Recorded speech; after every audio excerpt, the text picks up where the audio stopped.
NewsClick founder's remand copy has been accessed by India today. There are some shocking revelations that has come to the fore. This is a remand copy by the Delhi police, and the cops have mentioned in it, and according to our sources, what we have found in that document, that the NewsClick tried to sabotage 2019 elections. Investigation finds an investor ISI agent nexus, and also the remand copy mentions that the portal worked with the terror sympathizers allegedly. And remember, there were some activists also writing for the NewsClick, and activists with a clear ideological leanings as well. So let's try and get in a word from my colleague as well. Shreya Chatterjee has got details of that. Shreya is joining me live in this morning bulletin. Shreya, what I do find important here mentioned is one, trying to sabotage 2019 elections according to the police remand copy, and the investor ISI agent link and the nexus. Tell us more about that.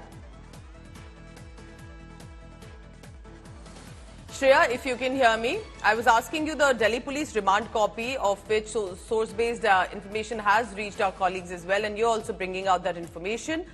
Trying to sabotage 2019 elections and an investor ISI agent nexus. What did you find in that remand copy? Over to you. Well, Pooja, first and foremost, it's important to point it out that this is something that will have to stand the scrutiny of judicial inquiry. Only then, we could say that how this entire thing will pan out. This is a remand copy that has been accessed by India today. We got this remand copy yesterday evening, and the details are explosive. Now, the first and foremost detail that Delhi police have put forth to actually seek remand suggests that globally an agenda was pushed to show Kashmir and India as not a part of India.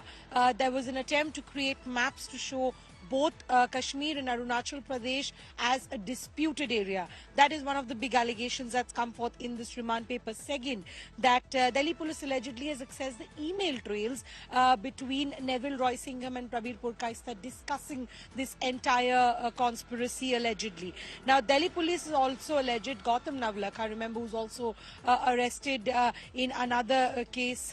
He apparently is a shareholder of NewsClick, and he is also allegedly in touch with the ISI agent Ghulam Nabi Fai, and also runs a nexus with urban Naxal organizations. Now, Delhi police alleges that the Chinese funds that were received by Prabir Purkaista were routed to Gautam Navlakha and the likes of Paranjay Gota Kutta, etc., who were also questioned by the Delhi police. Now, there's also the big allegation that the farmers' protest that the national capital saw was actually a propaganda that was used via these funds to disrupt public property. So these are series of allegations that the Delhi police have put forth. Probably the first time that justifying why UAPA was slapped, but again, these are only the police findings which will first have to stand the judicial scrutiny, and anyone is... True, there will have to be evidence provided in it, but the remand copy that has been accessed by Shreya Chatterjee and India Today, we're telling you about the details of how they were trying to push a certain narrative, that was it trying to allegedly sabotage 2019 elections, and was there an ISI agent investor nexus? Remember, we're talking about 38 crore rupees that were funneled into the NewsClick, a fairly smaller news portal, but there was also mention allegedly that 1.5 crore rupees, 1.55 crore rupees was given to an electrician, of which the details were not clear. But we'll continue to track it, and eventually it will be about evidence, and that will the Delhi police and the ED will have to put forth. India Today has accessed this remand copy of NewsClick founder Prabir Purkaista, who was arrested under the UPA, which is the Unlawful Activities Prevention Act. Delhi police in the remand copy has stated it had a trail of 4.27 lakh emails sent between Prabir and NewsClick HR head Amit Chakravarti. Emails allegedly show that the two conspired to create discontent within the society while sympathizing with banned Naxal and terror organization. Prabir and Amit, the HR head, also allegedly discussed plans to show Kashmir and Arunachal not as a part of India and as a disputed areas. Delhi police has alleged that Prabir tried to sabotage 2019 elections, discredit the government consistently and its policies during the COVID-19. Prabir allegedly received Chinese funds to disrupt public life, damage public property through the farmers' protest and their reportage. Prabir and Amit have been remanded to 7-day police custody following allegations that they received money for pro-China propaganda to be pushed.